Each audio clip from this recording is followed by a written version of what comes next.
When the pandemic first closed schools, students rejoiced. Pretty Nathan's two daughters, who are 6 and 11 years old, were also excited. I think initially it was a lot of fun because we got to pretend like this was just a 2-day, interesting new thing to do. But as the days dragged on, Then it started getting old. We don't really know when this is going to end. So I think that's what makes it a little challenging right now.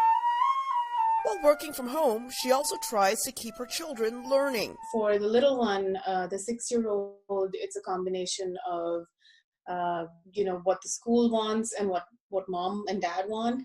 And there's a lot of bribing that happens in between. It's hard, I think, to juggle all these different hats that you have to wear when you're at home with them all the time.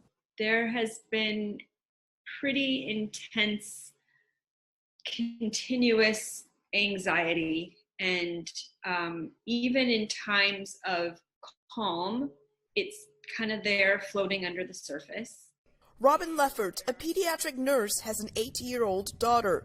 Getting into a routine in this new pandemic normal has not been easy. Now that we are homeschooling, I am working until I leave for work, and then I go to work, and then I come home, and then we start all over again. So there isn't really any time off at all or any downtime. We are still trying to figure it out. We're still trying to come up with the schedule. I feel like every time we try to come up with one, it just doesn't work, and we don't know how to make it work. So my daughter's teacher has started doing a Zoom morning check-in with any kids who can participate. So there's been a fair amount of just kind of free time for her to hang out with the chickens in the backyard and watch the construction going on next door and read her books and hang out. Then there are the never-ending emails from school. Every time I would look at my inbox, there would be 10 new messages from the teacher, from the principal, from the school district, from other parents at the school. I shut off. It was just too much.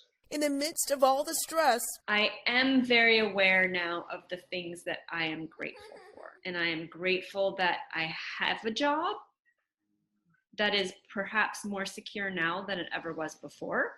I'm also grateful that my child seems to be pretty resilient so far. I think having that extra family time, just cherish that, as a family. We're having all of our meals together as a family. There's a lot of bonding going on there. many parents are trying to focus on the positives and not to overstress about schoolwork. Something often easier said than done. Elizabeth Lee, VOA News.